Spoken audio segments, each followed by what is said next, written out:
ஹalleluya, good morning. பொழுது விடிஞ்சிருச்சு, எழுந்துட்டீங்களா?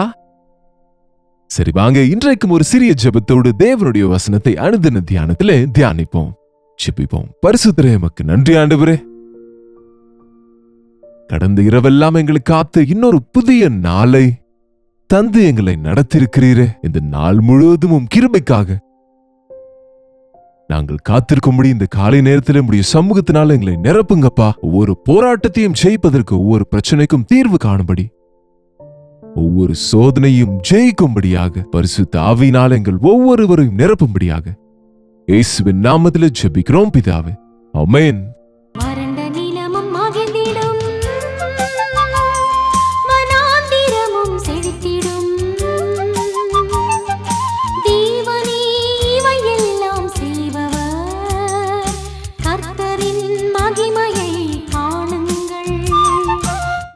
என்னங்க, எப்படி இருக்கிறீங்க? நீங்க கடந்திரவு நிம்மதியாக தூங்கினீர்களா? ஆமாங்க. தேவனுடைய கிருபை இல்லாம நாம் இந்த உலகத்துல ஆனந்தமாக ஆரோக்கியமாக வாழ முடியாது. தின கண்டம் 100 வயது ஆயுஸ் என்று சொல்லுவாங்க பாருங்க. ஒவ்வொரு நாளும் ஏதோ ஒரு சிக்கல், ஒரு பிரச்சனை, ஏதோ ஒரு ப்ராப்ளம் வந்து கொண்டுதான் நமக்கு இருக்கும். ஆனால் ஆண்டவரோடு நம்முடைய நாளை தொடங்கும் போது ஜபத்தோடு நாம தொடங்கினால் நாள் முழுவதும் தேவனுடைய வேலையிலே பாதுகாப்பில் நாம இருக்க முடியும். ஏசாண்டவர் இந்த உலகத்தில் இருந்த போது இன்னும் இருட்டா இருக்கும் பொழுது அவர் தனிமையிலே ஒளிவு தோட்டங்களுக்கு சென்று அவர் ஜெபம் செய்வார். ஒரு நாள் சீஷர்கள் தேடிக்கொண்டு வந்தார்கள். இங்க என்ன செய்கிறீர் ஆண்டவரே? உமக்காக நாங்கள் தேடிக்கொண்டிருக்கிறோம். இன்றைக்கு நம்ம நிறைய ஊர்களுக்கு போக வேண்டும். அதனால்தான் அநேகரை விடுவிக்க வேண்டும். ஆகவே நான் அதிகமாய் ஜெபிக்கும்படியாய் ஏகாந்தமா இந்த காலமே இந்த தோட்டத்திற்கு வந்தேன் என்று சொல்லி அவர்களுக்கு பதில் கொடுத்தாருங்க.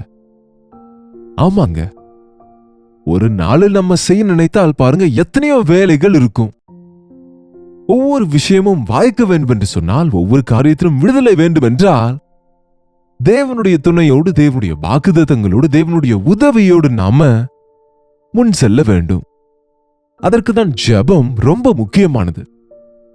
ஜெபத்தின் மூலம் தேவனுடைய திட்டங்களை அறிவோம், தேவனுடைய வல்லமையை பெற்றுக்கொள்ளுவோம். தேவனை போல கிறிஸ்துவின் அடிச்சுவடுகளை நம்ம நடக்க முடியும். ஆண்டவர் செய்த ஆச்சரிய காரியங்களை தேவன் நம்மை கொண்டும் செய்ய ஆவலோடு இருக்கிறார். என்னை விசுவாசிக்கிறவன் என்னிலும் பெரிய காரியங்களை செய்வான் என்று சொன்னார் இல்லையா? முதல்ல ஆண்டவர் என்னென்ன செய்தார் நினைக்கிறீங்க? ஒரு முறை பாருங்க. மத்தேயு சுவிசேஷம் 9ஆம் அதிகாரம் 35ஆம் வசனம்.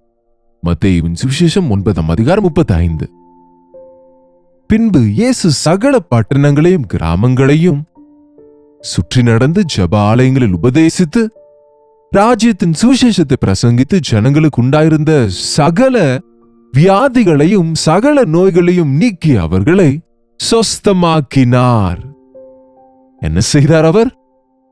ஜெப ஆலயங்களிலே உபதேசித்தார், ராஜ்யத்தின் சுவிசேஷத்தை அறிவித்தார். என்னங்க, சகல நோய்களிலிருந்தும் வியாதிகளிலிருந்தும் அவர்களை சொஸ்தமாக்கினார். போதித்தார், அறிவித்தார். உபதேசிப்பது ரொம்பவும் முக்கியமானதுங்க. பெற்றோர்கள் பிள்ளைகளுக்கு போதிக்க வேண்டும். சொன்னேன் அவர்கள் செய்யவில்லை என்றால் பிரயோஜனம் இல்லை. புரியும்படி சொல்ல வேண்டும், செய்து கொண்டு சொல்ல வேண்டும். போதிப்பது என்றால் என்ன நினைக்கிறீங்க? அவுட் ஆஃப் யோர் எக்ஸ்பீரியன்ஸ், உங்கள் அனுபவத்தோடு கூட சொல்ல வேண்டும். இயேசு போதனை கேட்டவர்கள் ஆச்சரியப்பட்டார்கள். இப்படி யாரும் போதிக்கவில்லையே என்று அவரை பிடிக்க வந்த அந்த போர் சேவகர்கள் அவர்கள் எதற்கு வந்தார்கள் என்ற விஷயத்தை மறந்து விட்டார்கள். அவர் பேசியது போல் யாரும் என்றைக்கும் பேசியதை நாங்கள் கேட்கவில்லை. நாங்கள் எதற்கு சென்றோம் என்பதையே மறந்து விட்டோம் என்றார்கள். இயேசு போதனையில் ஆச்சரியமான காரியங்கள் இருக்கிறது. ஆமாங்க, பரிசுத்த ஆவியானவர் நமக்கு ஆச்சரியமான காரியங்களை வெளிப்படுத்துவார். நம்முடைய வாழ்க்கைக்கு அவசியமான, நம்முடைய வருங்காலத்துக்கு தேவையான விஷயங்களை நம்முடைய ஆண்டவர் தெரியப்படுத்துவாருங்க. அவர் உபதேசித்துக் கொண்டு ராஜ்யத்தின் சுவிசேஷத்தை அறிவித்துக் கொண்டு, அறிவிப்பது அறிவிப்பு என்றால் இன்றைக்கு அட்வர்டைஸ்மெண்ட் என்று சாதாரணமா சொல்வார்கள். அறிவிப்பது. குறிப்பிட்ட நாளில் இந்த ஷாப்பிங் சென்டரில் இவ்வளவு டிஸ்கவுண்ட் இருக்கும் என்று அறிவிப்பார்கள். வேண்டியவர்கள் வாங்கிக் கொள்வார்கள். என்னங்க, அல்லது பார்வையிடுகிறவங்க பார்வையிடுவார்கள், போகாதவங்க போக மாட்டாங்க, அவங்க இஷ்டம். ஆனால் அறிவிப்பு, உங்க சிட்டில இது நடைபெறுகிறது, you can use this opportunity. என்னங்க, இதுவும் அப்படியாக இயேசு ஆண்டவருடைய சுவிசேஷத்தை இன்றைக்கு நம்ம அறிவிக்கிறோம். இயேசுவை இரட்சகர், பாவத்திலிருந்து மீட்கிறவர், நம்முடைய பாவங்களுக்காக அவர் சிலுவையில் மரித்திருக்கிறார், அவருடைய தழும்புகளால் இன்று சுகமாகிறோம் என்கிற சுவிசேஷத்தை அறிவிக்கும் போது மத மாற்றம் செய்கிறார்கள் என்று சிலர் சொல்வார்கள். நாங்கள் கேட்க மாட்டோம் என்று ஒரு சிலர் சொல்வார்கள். என்னங்க, தேவனுடைய வார்த்தைகள் சாரம் இருக்கிறது, அது நம்முடைய நன்மைக்காகவே அறிவிக்கப்படுகின்றது.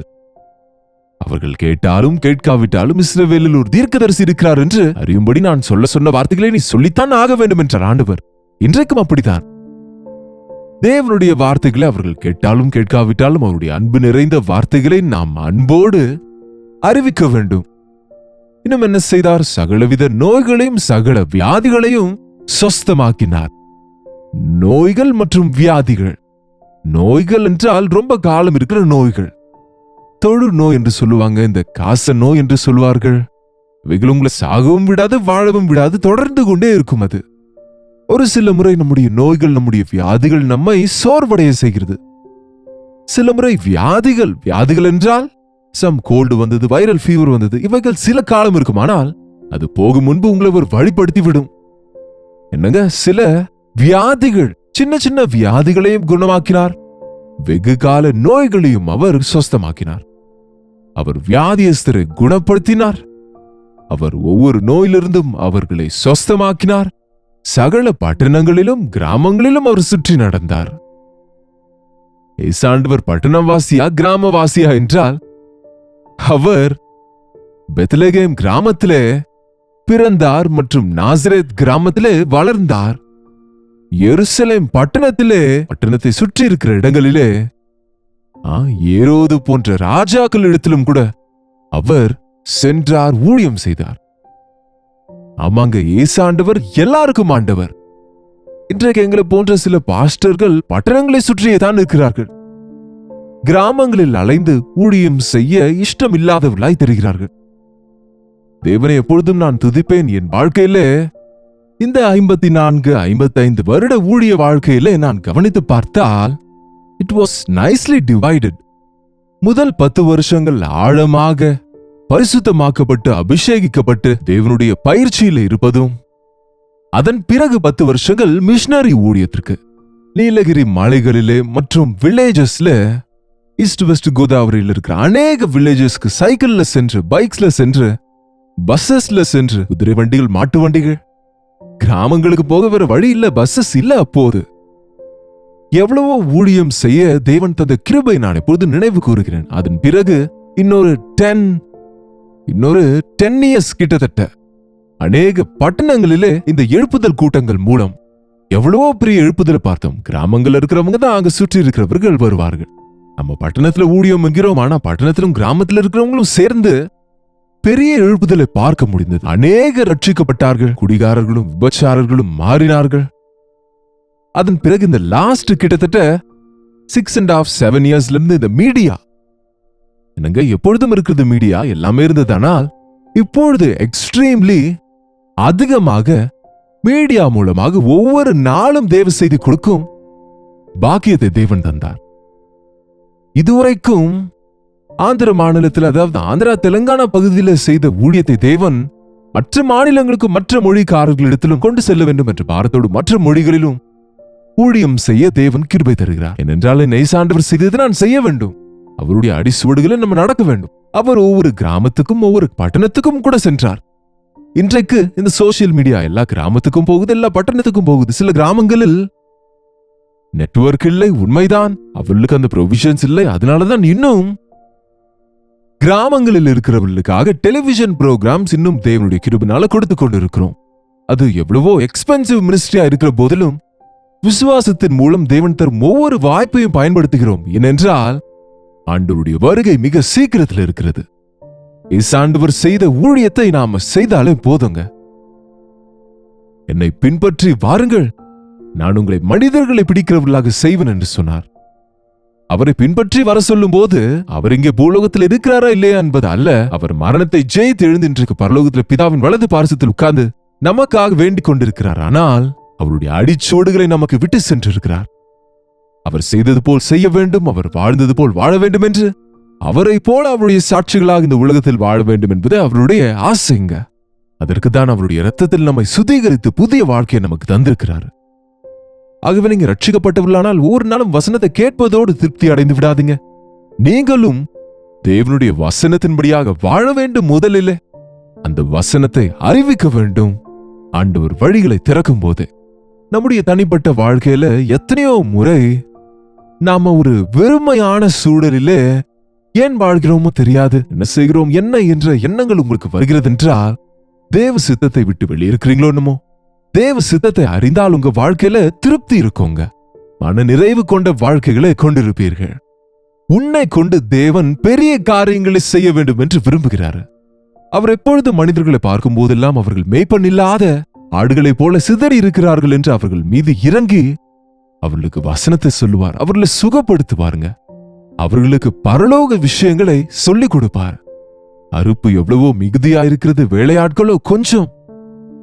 அதனால் அறுப்புக்கு எஜமான் தமது அறுப்புக்கு வேலையாட்களை அனுப்பும்படி அவரை வேண்டிக் கொள்ளுங்கள்.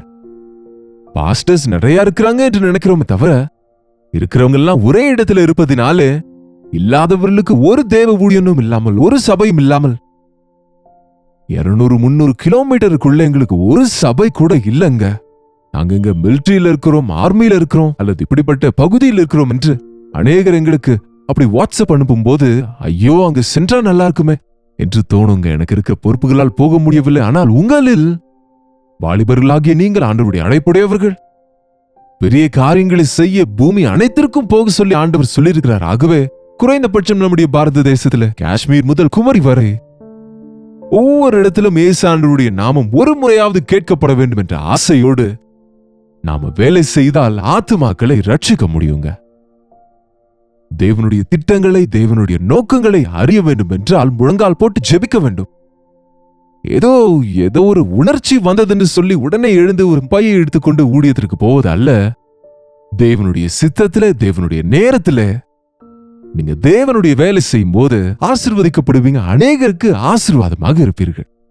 இல்லாவிட்டால் தேவ சித்தம் இல்லாமல் உங்கள் இஷ்டம்படி, உங்க அனுகூலத்தின்படி நீங்க ஊழியம் செய்யலாம் என்று நினைத்து செய்கிறோம் என்று திருப்தி அடைகிறவர்களா இருந்தால் ஐயோ, நியாய தீர்ப்பு நாளில் உங்களை நான் அறியேன், அக்கிரமக்காரரை என்னை விட்டு நீங்கள் அகன்று போங்கள் என்று ஆண்டவர் சொல்ல போகிறார்.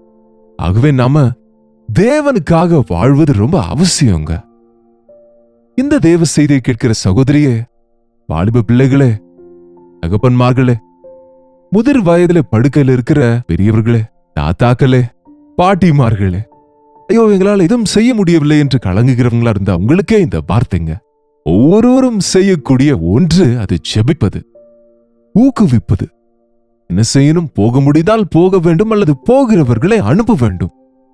ஒருவேளை உங்க பிள்ளைகள் அல்லது பேர் பிள்ளைகள் தெய்வ ஊழியம் என்றால் வேண்டாம்டா, ரொம்ப கஷ்டங்கள் இருக்கும், உன்னால செய்ய முடியாது என்று மனமுடைய செய்கிறவர்களா இல்லாமல், தேவன் உன்னை நிச்சயம் பயன்படுத்துவார், அவருக்கு ஒப்புக் கொடுத்துக்கொள், தேவன் உன்னை அபிஷேகிப்பார் என்று உற்சாகப்படுத்துகிறவர்களா நாம் இருக்க வேண்டும். ஆமாங்க, நம்முடைய ஆண்டவர் நமக்கு என்ன செய்தாரோ அதை இந்த உலகத்துல நாம செய்கிறவர்களா இருக்க வேண்டும்.